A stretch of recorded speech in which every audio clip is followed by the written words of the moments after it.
friends, and welcome to the REF'S Roundtable. I'm your host, Mike, the Baron Kelleher. And with me this week, Mikey Messier. How are you, Mikey? I'm good, Mike. Good to be here with you, buddy. We have two mics on the mic, and glad to be discussing some pro wrestling with you. Yeah, it's always a pleasure, man. It looks like you're out and about. What are you doing there, bud?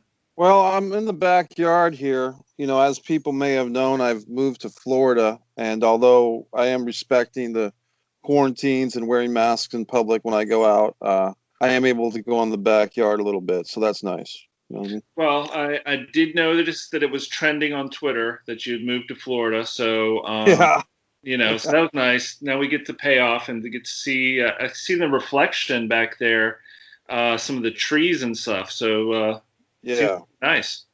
I'm in a. I mean, I'd move the camera a little bit. I don't want to. That's okay. Don't worry about it. Well, let's. What have you got for us? Let's talk some wrestling. All right, Mikey.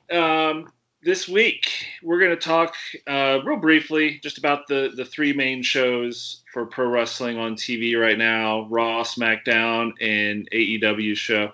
So we'll just do like a real high level. If there was something that really stood out to you, or something that was maybe a little confusing, or whatever. We'll just go real high level on those shows, and then you and I had been chatting and talking about the effects of the empty arena, and so we're gonna deep dive a little bit on that, and sort of ancillary to that is a topic as it relates to the bigger world, right? And so, but why don't we just go ahead and dig into it?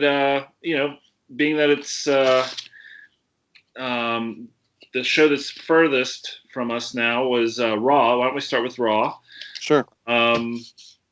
So, was there anything that stood out to you from Raw? I mean, I think the biggest thing that caught fire a little bit on Twitter world was, Nia Jax did a power bomb on Kairi Sane. It was kind of a weird buckle bomb, and fans are just ultra. Speaking for myself as well, we're very ultra concerned with some of these wrestlers because we've all lived through 20 or 30 years of our favorite wrestlers, Rick Rude, Kurt Hennig, other wrestlers dying early. Yeah. So I think and of course the Benoit tragedy. So I think fans, rightfully so, are concerned about head concussions with their favorite wrestlers. You see someone like Kairi Sane, who on a cosmetic, materialistic surface level is quite a beautiful young woman. And when you see her getting buckle bombed and it looks like, was it botched? Was she just selling really well? Yeah. I mean, none of us are in the ring with these ladies, but Nia Jax has got a reputation now for being stiff and for injuring people. And unfortunately, that was kind of, not to say the highlight of the night, but probably the most talked about thing was Kairi injured at all during that? And if so, a lot of people take fault with Nia Jax and her roughness or her recklessness. A lot of fans will kind of cut to the jugular and say, does she have a job if she wasn't The Rock's cousin? If she wasn't part of that Samoan family? A lot of fans go there. Okay. And I have mixed feelings about it. I've enjoyed the Nia Jax character from time to time. I kind of think that as a babyface enforcer, she might be better served. I think they kind of dropped the ball when she did, potato or stiff Becky Lynch leading up to Survivor Series a year and a half ago. They never really had a payoff match or a return match.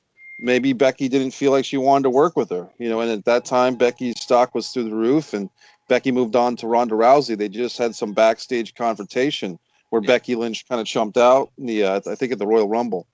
So that was one big issue on Raw. What's your thoughts on that whole issue, Mike? Well, I mean, I will say this: there is an issue with performers being too stiff and giving too hard of bumps.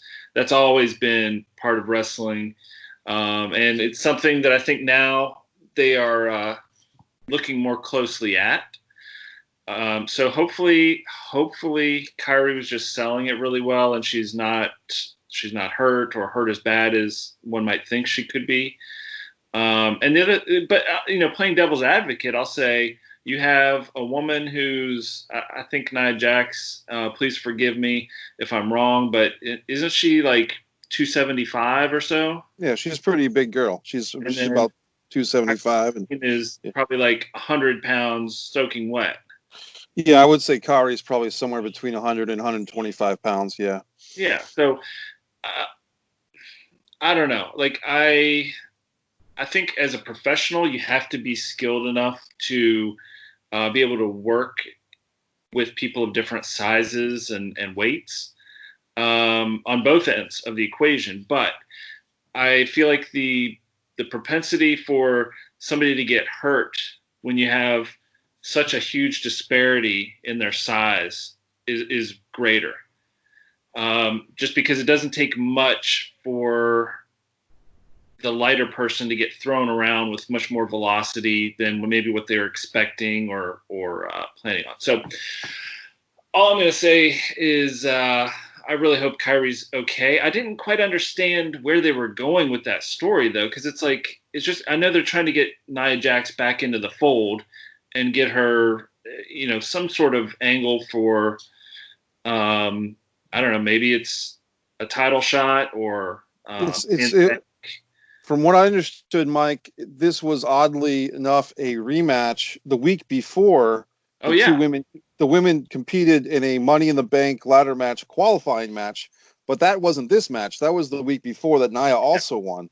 And to be honest with you, if people are seeing redundancies or kind of boringness in the storylines, I think there's still a gray area of, are some of these shows on Raw being pre-taped? Are some of them live now? Maybe some of them are mapped out to be pre-taped and some of them are being re-recorded live. My point is that it's the WWE creative was struggling before the whole coronavirus mess, but the coronavirus mess has made those problems worse, it seems. Well, the only kind of, like, I was trying to think, okay, what kind of storyline could they be working in? So let's say Kyrie is just selling this injury. I guess the payoff would be if somehow miraculously, and she kind of hurt Nia's leg a little bit, her knee, in the match, as part of the match. So maybe the payoff is somehow Kairi Sane, possibly with Asuka's help, gets a win and overcomes all of these beatings and everything that she's absorbed for 2 weeks. But I mean, realistically, it's kind of like Rey Mysterio versus Big Show, right? So I don't know. We'll see what happens. But if they're not going to let Kyrie somehow get a victory down the road in the near future, like, I don't understand what the purpose is. Like, beating Kyrie Sane, like, she should try and beat Asuka. Asuka would be a much more formidable opponent than Kyrie Sane, but I know that's not going to happen. Like, well, they are having, supposedly tonight, they're having a 3-way women's match between Nia, Asuka, and Shayna Baszler on Raw on April 27th, 2020 tonight. So okay. If that goes somewhere, but to your point, Mike, what I would say is that you might be giving them too much credit. Them being the WWE creative or Vince or Triple H, you might be giving them too much credit that they think in terms of the way wrestling fans, wrestling aficionados think. And that has been the troubling case for a couple of years, where people like you, myself, Psychic Medium Angelo, our friend Jeff the Ref, we all would probably do better than some of these writers. And they don't hire wrestling people. They're not looking for the next Dutch Mantel or Jim Cornette, or they're not looking for a Vince Russo or a Mike Messier, someone that loves and is passionate about the history of wrestling and how you build someone, and how, even like you said, why not this beautiful young Kairi Sane? Wouldn't it be a great story if she were to overcome these defeats and get revenge eventually against Nia? But knowing the WWE the last 3-4 years, we know that they're not going to do that because they don't see it that way. They have their tier system.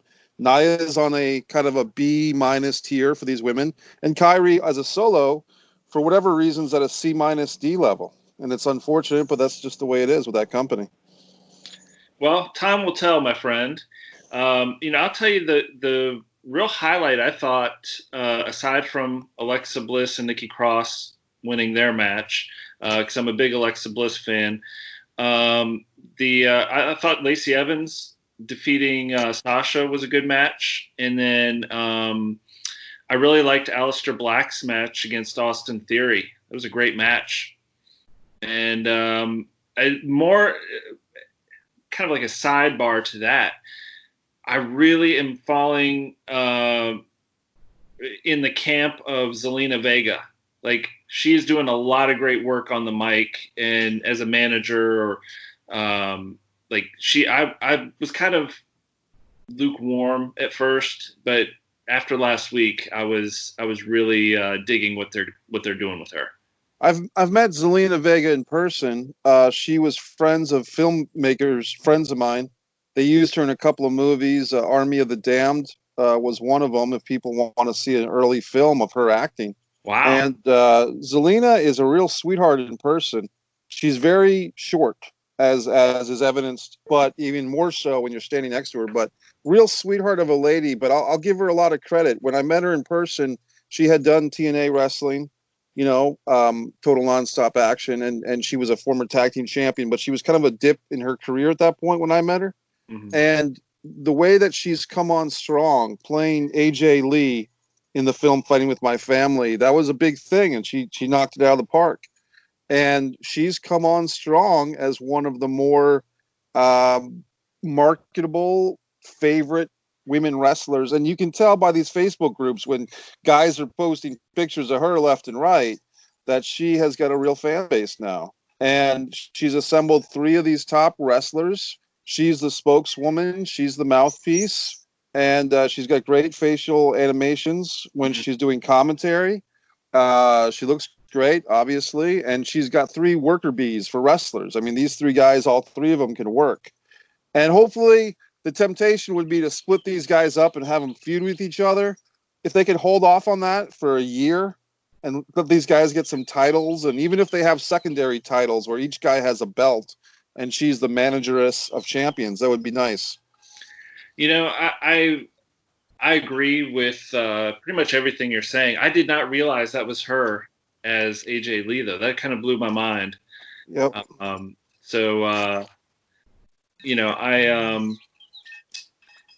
will just say that she took 3 guys that were, they were great performers, but they weren't anywhere near the status they are, and they're a rising stock, is my point. Because of yeah. So I really like it.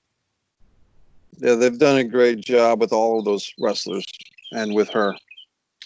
Now I will say I did have I had an issue with MC Miz and Johnny Drip Drip losing to the Lucha House Party. That was a bit rough, and I'm demanding a recount and some sort of retribution for this, because this is something that will not stand. Is it a thing you have against the Lucha House Party, or just that Johnny Drip Drip is a favorite of yours? Well, MC Miz, and Johnny Drip Drip, they had the belts. They lost 2 weeks ago to in the singles match when Big E won the match and got the belts. I was okay with that because I was expecting a rematch with both tag teams so they could try and get the belts back. But they totally went away from that. Like, what the heck? Why? I was just beside myself with, why are they putting the Lucha House Party against the Miz and Morrison? And I was like, okay, that's fine. But then have them lose. Like, this was the tag team champions 2 weeks ago. And now they've lost 2 matches in a row. And I don't know. I'm not happy with it. Is it possible that when John Morrison agreed to come back, they made a verbal gentleman's agreement that he would get a championship run upon returning to the company? And once they gave him a few weeks run, they decided to put him back in the mid-card Maniac spot where all his brethren are? God, I hope not, but it's possible. But we didn't, remember at WrestleMania, we didn't get our tag team match, our true tag team match that we were going on. So why would you not give that to us, WWE creative? Like, let's get some sort of payoff, whether it's Miz and Morrison versus the Usos or the New Day or whoever, but I just want to see some good quality tag team match with Miz and Morrison. And why? Yeah, I agree with you. Why would they even have the titles change in a singles match if the fear was that Miz was under surveillance, and good for them for being cautious with that. But why would they turn around and have him lose the title in a singles match? The thing, Mike, is that the creative writers at WWE are not pro wrestling enthusiasts. So when we try to apply logical wrestling fan logic to what they're doing, wrestling fan logic, right? They don't come through for us. So yeah, it's like we're speaking a different language, and that's the frustration of the modern wrestling fan or modern wrestling fan who's watching WWE is constantly going to get frustrated by their lack of booking skills. Oh, and you know what? By the way, I apologize. I did kind of bounce to SmackDown with Miz and Morrison. That's okay. And Lacey Evans. So, just a little note there that I bounced a little bit. One other thing I gotta say, I am not happy with the spot. I don't know if you saw it with the Viking Raiders riding around in their truck or SUV, and they were rhyming and everything. I think it was like Viking Raiders. It was like eating turkey legs. Like turkey legs, I'm fine with. They're good. Right. You go to the fair, you get a turkey leg. Everything's happy, but everything's good. But it was just so happy and awkward. Like why? Like these dudes are supposed to be bad Viking dudes, and it just didn't seem like a good look for their characters. Have they made the modern day bushwhackers? Have they done that? See, yeah, I mean, it's like I've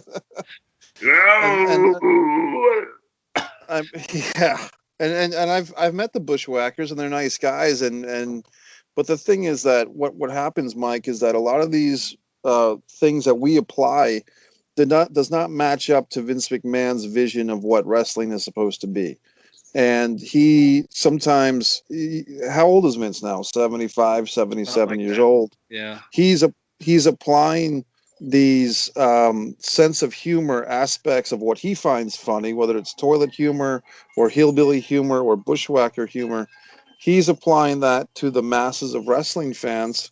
And a lot of us, like you and myself, have gone through the ECW years where we saw an edgier product. We saw something that was borderline R-rated. And now that we're being fished into these silly storylines, and I mean, it rubs us the wrong way. I mean, I remember a couple of years ago when the Usos were doing Uso penitentiary promos and they'd show prison bars on the screen like a graphic, or if Braun Strowman said, "Get these hands," and they had the big words, "Get these hands," on the screen. And then it's like, are you doing this for children? And maybe they were. But that's offensive to guys that are in their 30s, 40s, 50s, 60s. It makes us feel like idiots for even watching.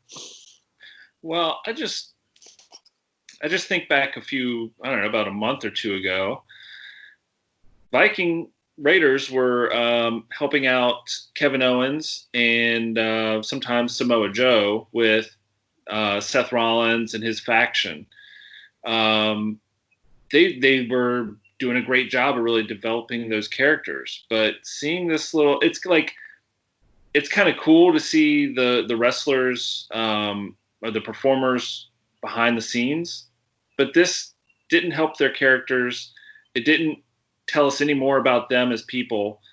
So it was just kind of like it was just filler. It was processed food. It right.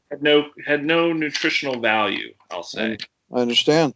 All right. So, one of the terms that you coined, I believe, was the empty arena era. Yes, I did coin that term. Thank you. It's a very, very poignant term given our current situation. And we're going to talk about AEW in just a second, but they're going through this as well with the empty arenas. But, in terms of WWE, I was thinking about this today, in preparation for the show, and I was like, what performers, what superstars have been hurt the most, or significantly at least, by the empty arena era, and how has it affected their character and storyline? And I'll give you a chance if you can think of anybody. You want to chime in, that's fine. But the one that came to mind for me. Go ahead. Buddy Murphy. Okay, very interesting. Yeah. So he had been getting built up. He was originally feuding with Aleister Black probably about 3-4 months ago. And then he joined Seth Rollins' group, and it seemed like they were on an upward momentum with him. I mean, he was being carried by Seth Rollins in a lot of ways, but that's fine. He was still, a valuable piece of that puzzle. And so now, flash forward to this past week, and we see Buddy Murphy in a Money in the Bank qualifying match, and he loses. True, although it was a good match, though. It was a good match. Yeah. But, I think about the heat the heat that he was getting when the arenas were full and they were doing the Seth Rollins and Kevin Owens angle. It was great. But now I feel like, okay, we've had WrestleMania. Seth and Kevin kind of squashed their thing. They had their match. But Seth Rollins is still kind of going on, and he's going after Drew now. Correct. So who's the guy that's kind of left in the lurch is Buddy Murphy out of that group. So he was one that came to mind for me that, sure, there's a lot of people, male and female, that have been laid off or fired recently from WWE. So this list doesn't include them, but I was just thinking, of the people that are still on the shows, Buddy Murphy for some reason stood out to me. That's a great point. I mean, that whole 4-man group of the Authors of Pain, Buddy Murphy, and the leader, Seth Rollins, it seems, I don't know if they didn't officially break up, but I can't remember seeing the 4 of them together since WrestleMania. He got hurt before WrestleMania. Okay. So I believe that's why those 2 are out. And then, Buddy is just kind of doing his own thing now, I guess. I don't know. I guess I would go with another choice for me might be Roman Reigns. I mean, Roman Reigns obviously missed WrestleMania by his own choice. And look, can you blame him? Probably not. I mean, he's got this leukemia that he's overcome, and so he's at a higher risk, and he has family and children and so forth. And so he made a choice, a personal choice. And at the time, of course, the company line through Triple H and everybody else is that no talents will be punished if they opt out of WrestleMania. But have we seen or heard of Roman Reigns since WrestleMania? No. Well, I think they even removed his name from some of the promos and stuff. Yeah. I mean, they're purposely not bringing him up, not just because he doesn't have a storyline active right now. Right, they're doing the gentle scrub of we don't know a Roman Reigns. Yeah, this guy that for 4 or 5 years they were trying to force down the throat of every wrestling fan or WWE fan in the country, and now all of a sudden, he's nowhere to be spoken of. So it's a little disconcerting that the company, and some of the stuff outside the ring we might get into a little bit later. I think in the last couple of weeks, people have been questioning the morality of the decision makers at WWE and their business practices, which is another topic. Beautiful. Well, let's change the channel and go over to AEW for just a minute. I'll tell you what, man. For my money, give Jericho a mic every week, please. Please, please, please give him a mic. Cody Rhodes on the mic also is pretty cool, but I just can't get over some of the stuff that comes out of Jericho's mouth. Yeah, he's entertaining, and he's been doing this since 92, 93. meaning wrestling in general. And even in the famous Jim Cornette Dairy Queen tape, I think you can hear Jericho's commentary in the back seat when they were in Smoky Mountain with that infamous. Are you familiar with what I'm talking about? Jim Cornette has a famous incident which was captured on videotape, like VHS videotape by the wrestlers, and it's a Smoky Mountain. After a Smoky Mountain show at 11:30 at night, a car full of Smoky Mountain wrestlers are pulling into a Dairy Queen, and they order like 30 hamburgers and 20 milkshakes and 30 orders of fries, and they wait in the drive-through line for half an hour. And when they get to the front of the line, Dairy Queen hasn't made any of the food, and they were thinking that the wrestlers were pulling a rib. They didn't know who. They thought it was teenagers or something lying, because nobody ordered that much food in this small town. So rather than just wait 20 or 30 more minutes to get the food because they've already been waiting, Cornette has a conniption fit, gets out of the car, and starts harassing and pokes his head into the drive-through window to yell at the employees of the Dairy Queen. Meanwhile, Lance Storm and Chris Jericho are in the backseat of the car videotaping this. And in the inside is Tammy Sitch, Young Sonny, and Chris Candido, who actually went into the restaurant to order their food, and they're seeing Jim Cornette's head pop into the Dairy Queen. So if you ever listen to the Jim Cornette Experience, he sells burger towels now. And this thing was 30 years ago, but it became like an early RF video pirated tape hit, and it's just, you can find it on YouTube, just Jim Cornette Dairy Queen drive-through. Yeah, I'm not sure how I got onto that one, but just a funny wrestling folklore story. I love it, Mikey. For me, I thought Dustin Rhodes' match with Kip Sabian was probably my favorite. Yeah. Great match.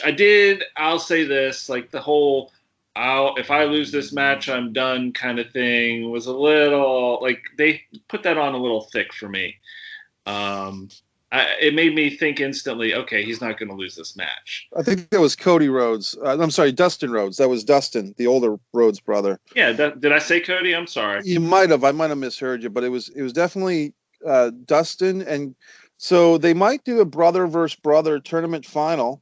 They might try to build up Lance Archer if he beats Dustin. Because I think the next semifinals would be a rematch, Cody versus Darby Allin, which we've seen a couple of times before. But I don't think Darby will pull off the upset. I think we'll probably end up with Cody. It's got to be Cody versus either Lance Archer with Jake the Snake or Cody versus his brother in a rematch. So, well, I'm excited to see how that all plays out. And then, of course, we had Hardy come, do his, I don't know if you want to call it switching of personas or right. That was, it was, I liked the idea. It was interesting on paper. But I don't know. I just want to see him fight somebody. Like that's what. I'll be honest with you. The broken Matt Hardy thing to me has run its course already. Mm-hmm. And I think that maybe you talk about wrestlers that were hurt by this empty arena era. Matt Hardy might be one that's been really hurt in AEW, because so much of his thing was connecting with the fans, that the fans have rallied around this 20-year veteran of pro wrestling, 25-year veteran of pro wrestling who was consistently misused by the WWE. And he kind of found his rebirth in TNA 5, 6, 7 years ago, and he brought that over to WWE, and they kind of did some start-stop with Woken Matt Hardy, and now here he is kind of in a non-WWE environment, and not being able to have the crowd chant delete and all that stuff, it seems to be hurting. Right. It seems to be hurting Matt Hardy. And maybe it's just my thing. I don't find it to be that entertaining or funny anymore. Like the whole weird Matt Hardy thing. To me, it's just run its course, to be honest with you. Well, maybe they can breathe a little life into it. I mean, part of the issue is when you have a company that is basically taking, I'm gonna think about how I say this, taking established talent, I'll say established talent from other sources and bringing them all together into one company, which is AEW, and giving those performers a lot of creative freedom. I think the issue, and I think TNA had this for a long time, and I think was ultimately why I couldn't stand to watch the show most weeks, was because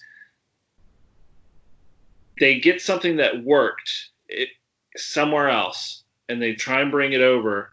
Sometimes it works, and sometimes it doesn't work, but they don't realize it's not working the way it worked before. Correct. And they don't try and breathe some new life into it or tweak it to make it work. So hopefully Hardy's gimmick will be, his character will be updated. Maybe he gets a virus or something from the internet or something. I don't know. And then, I don't know. I could go 100 different directions with it, but they need to do something just to freshen it up. Well, maybe the part of the thing of him kind of regurgitating to the original, just regular guy, Matt Hardy, maybe that was a tip of the hat to that. Maybe that's part of it, And look, when you have Matt Hardy versus Chris Jericho, a one-on-one match that I don't know if they ever really exploited that too much in WWF or WWE over the years. You have two guys who have that traditional experience, and now they're getting older, but it's like, could they have one or two classic matches left in them? Probably. Absolutely. So, I mean, I'll say this, Mike, about 7 years ago, when Matt Hardy was kind of doing his Matt Hardy is too strong to die, or Matt Hardy refuses to die kind of independent wrestler gimmick, and he had Rebe, his wife, with him.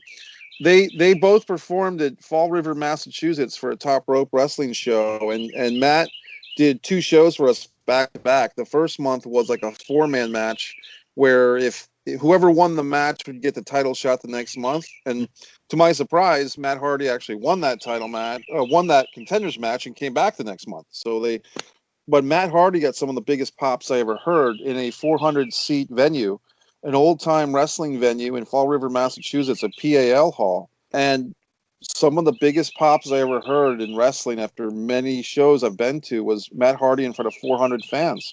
People were going nuts for this guy. So he connects on a level with a lot of fans deeper than he connects with me personally, but I can recognize that people still love this guy.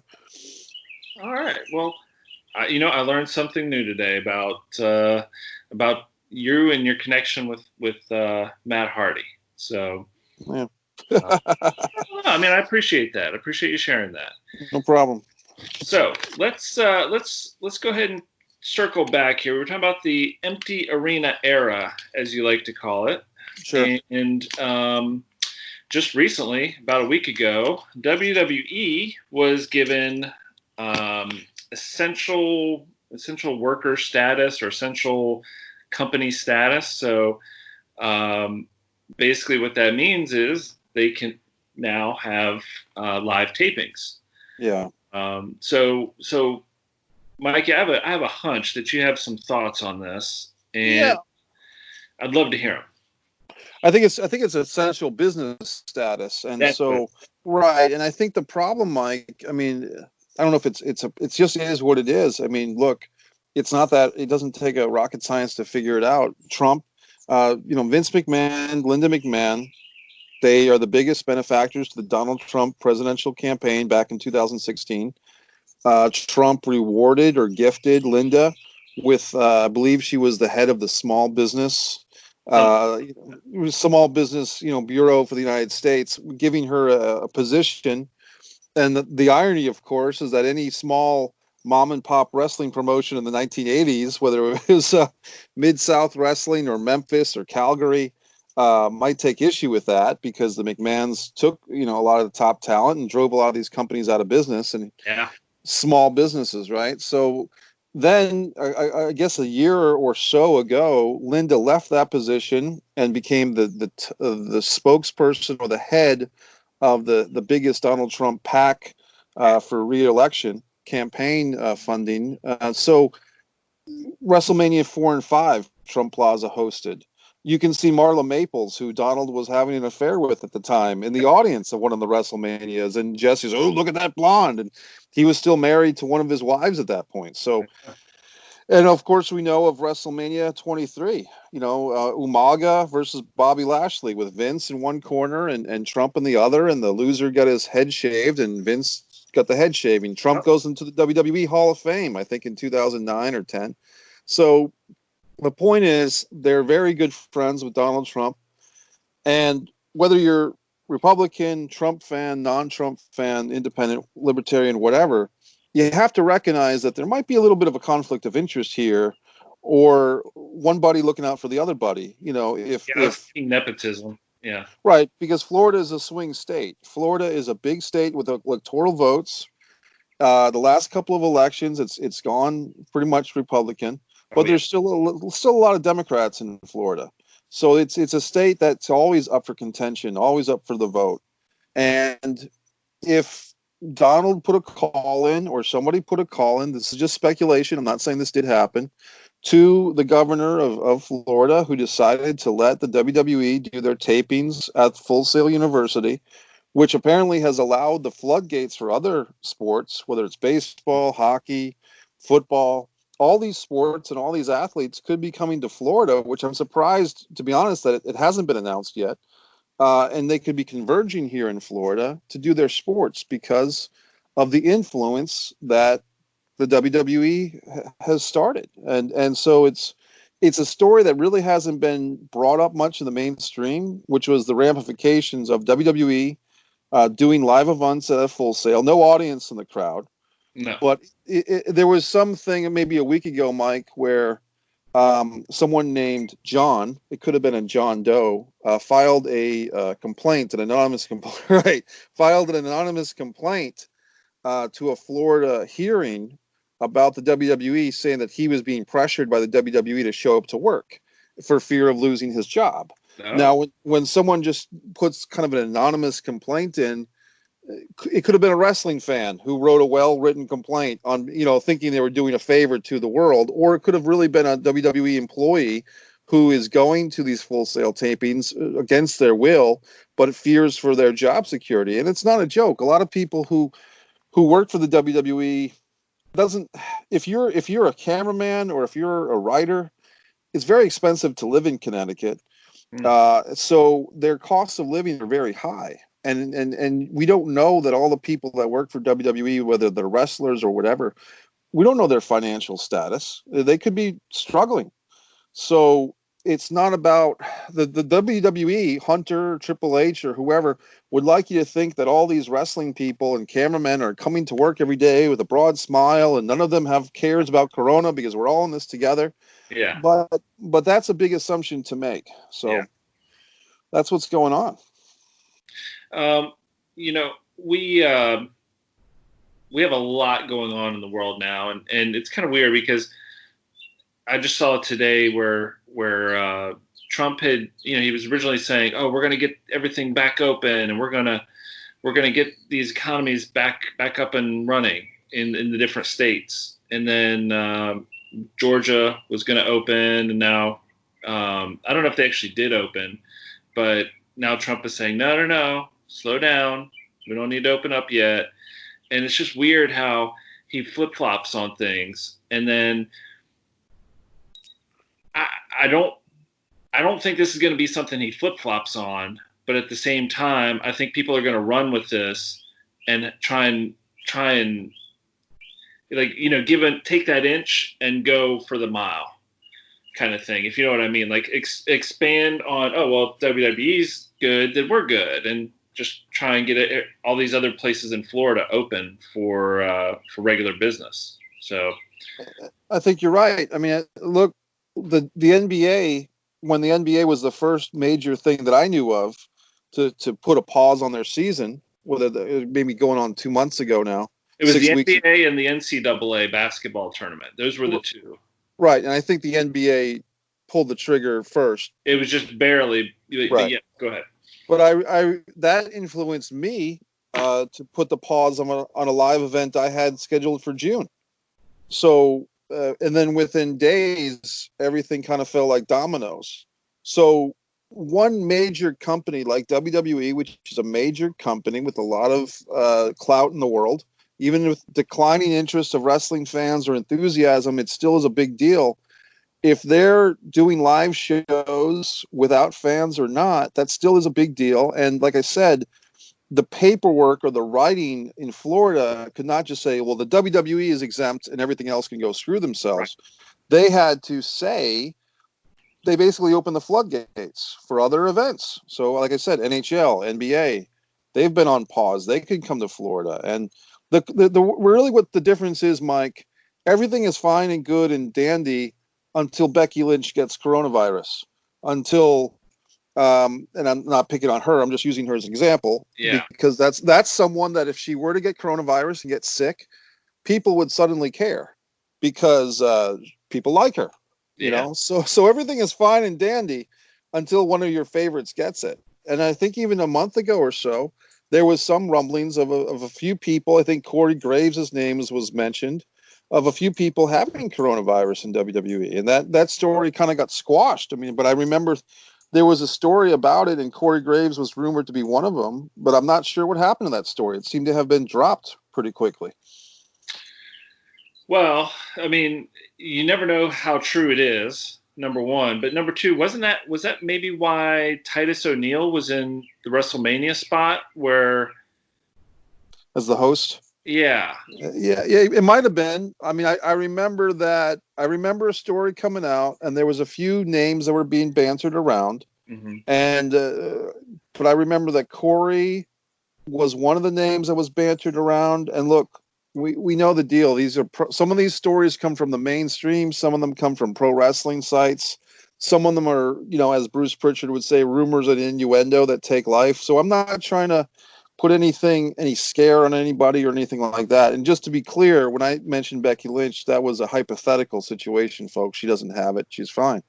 But my point was just to say, everybody kind of compartmentalizes coronavirus until your family or friend gets it. And I've known one person, a former acting student of mine, has died from it. A 70-year-old lady is now dead. And another, a very good friend of mine, is in the hospital right now fighting for his life on a ventilator. And he's been on it for a week and a half. So for me, this thing rings true, rings close to home. It's not a joke. And I think, unfortunately, what's going to happen with Vince McMahon or whoever's making these decisions, unless they are personally affected by it, where Linda McMahon gets coronavirus or something like that, then they see things in a different way. Well, you know, I was thinking, let's say Becky Lynch does, you know, and I hope she does not. I really do. But let's just say without naming names, a top tier face for the, not baby face, but a personality for WWE gets coronavirus. Right. And then WWE is forced to make a statement. I wonder what kind of creative storytelling and spin they'll have to put on that in order to, I mean, because if something bad happens to WWE's talent, in a way that kind of goes back to Trump. You know, it goes up the train. It goes up the stream. So I don't know, man. Like I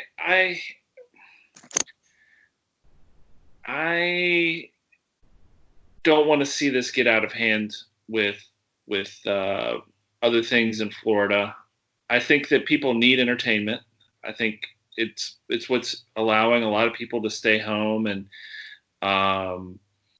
be able to function and do things and have something to escape to. So that's, I think, a positive thing. But I just hope they don't go too far with this. So we'll just have to see. Just to follow up real quick, Mike, the thing that is where a real thing that I have against is hypocrisy. And then another word is inequity. Things not being fair. So if the WWE is doing live events, then you're going to say, well, what about MMA, UFC? Yeah. And then if you've got, okay, well, MMA and UFC, well, why not a live theater? And then if you say, well, why not a live theater? Well, how come not a movie theater? So the point is that when and even now you can go into certain grocery stores, but some are closed down. You know, you can go into a grocery store and buy groceries, but you can't go to your local restaurant. A lot of them either are closed or they're only open for drive-through. So the question that can come up, and I think this is where people get uneasy, is when they feel that things aren't fair. Things aren't across the board. And that's the problem that people may have with, hey, sure, it's great to have wrestling and live wrestling and good for me and you as wrestling fans, but is it fair to the NHL fans? What about to the hockey fans? What about to the basketball fans? Well, I'll just say this, Mikey, that I think the glaring difference between most of those things that you mentioned and at least one or two of the things that you mentioned, there's like a small group and a big group. So you have wrestling, MMA, basketball, baseball, whatever, hockey, okay, over here. And then you said concerts and theater over here. The difference is you can do these events and just stream it online without allowing people to come in. But the movies, like you could just release a movie, like the new James Bond movie should have been out by now, I believe. But I'm really bummed that, like a lot of movies, it got delayed. I feel like they should just go ahead and release it to streaming, and you basically don't get that theater experience, but you can still see the movie and enjoy it. I know that's not what the theater wants, that's not the movie studio wants, but and same thing like Broadway or whatever. Put a camera if you have to. I mean, I know there's some Broadway shows with large casts, and that might not be plausible, but I'm just saying you could broadcast some of these things with no crowd and just have the actual event. But don't gloss over what you mentioned very briefly, which was the movie theater. The local movie theater, whether it's Regal Cinemas, Cinemark Theaters, Showcase Cinemas, yeah, the Bowtie Cinemas, those theaters employ a lot of teenagers, middle-aged people who've worked in these theaters for 20, 30 years as managers, concession people. Yeah. And so the movie theater, in a sense, is going to be the middleman that gets cut out. And for me, as a film watcher and someone who makes movies and writes films, that's not good for me. So why should the WWE, with their business platform, be able to prosper and keep on going about their business when this other industry of entertainment cannot? And yes, the logistics are a lot of logistics. I think the way they get around that is by allowing viewers to basically purchase tickets, which is the digital streaming, from their local theater. So you go to your local, like there's a theater here in Richmond that they had a movie that you could rent and watch from your house. So I think that's how they would get. It's like all the Regals. If you say my Regal is Richmond, Virginia Regal Theater, you could go to their website, click on your location, and virtually support that theater by buying the ticket from them and getting the stream from Regal's site.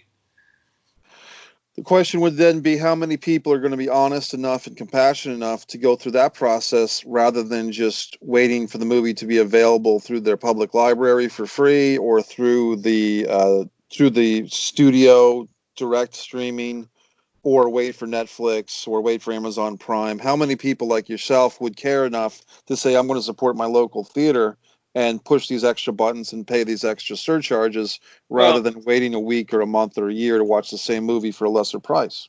It's more about the movie itself to me. Like that Bond movie, I was really excited about. So like, I don't want to wait 6 months or 3 months or, however long. Like I want to watch it. And if it costs me $20 to watch the movie from my house, maybe that's okay. I know some families were watching the new Trolls movie from their house. Like it went straight to streaming pretty much because the theaters were shut down.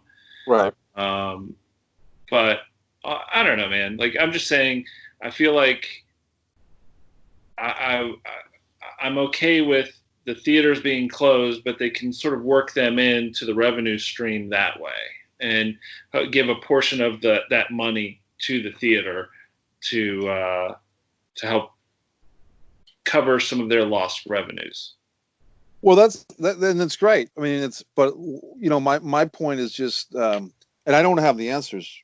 Just so everyone knows, I'm not proposing that I have a book of answers for what to do in a pandemic for the national economy, but there are big issues here. The food supply is a big issue. There's reports today about, I think it was Tyson Foods has come out with a statement about the food cycle, and some people might find themselves reevaluating their diets. Like if meat is going to cost more money, you may get more vegans, vegetarians, pescatarians, people that eat less meat. A friend of mine just invested in one of those straight to your home delivery services for meat, and so now he's got this giant industrial freezer in his garage to store all this meat.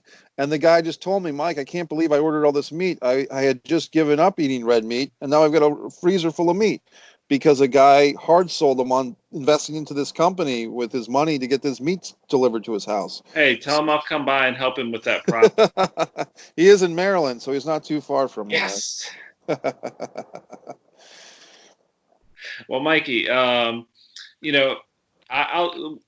as you said, we don't have the answers. We're all working through this and learning as we go.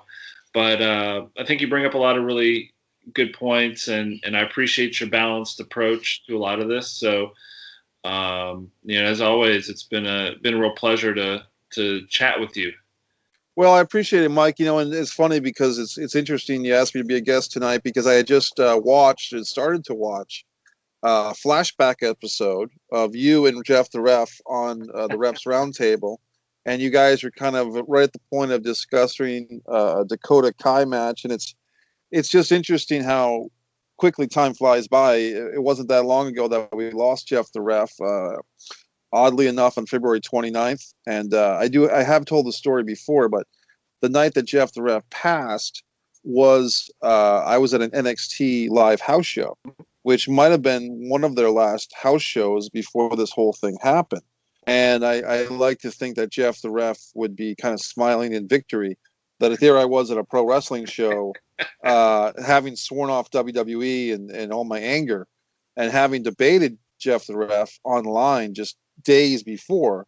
Yeah, I found myself at that show. And I would encourage all the watchers out there that on the Wrestling with the Future podcast YouTube channel, we've got that episode with you and Jeff the Ref. We've got the Ref's tribute show with you, our buddy and producer Angelo, Psychic Medium Angelo, and Gremlina doing the tribute show, and some other guests. I put some new stuff on there myself, Life Lessons with Mikey Messier, 4 episodes. Thank you. Yeah, 4 episodes are on there. And I also put, as a tip of the hat to Angelo, Disregard the Vampire, a Mike Messier documentary. I put that on the YouTube channel for Wrestling with the Future so that people who are listening to us can enjoy it more easily. Awesome, man. That's cool. And thank you for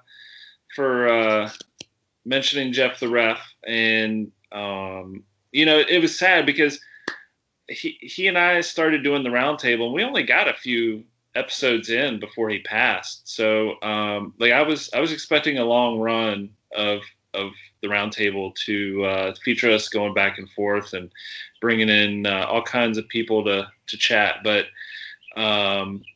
life sometimes works out differently, and we have to adapt and roll with the punches a bit. So we miss you, Jeff, and I don't know, man. We'll see what the future holds, I guess. But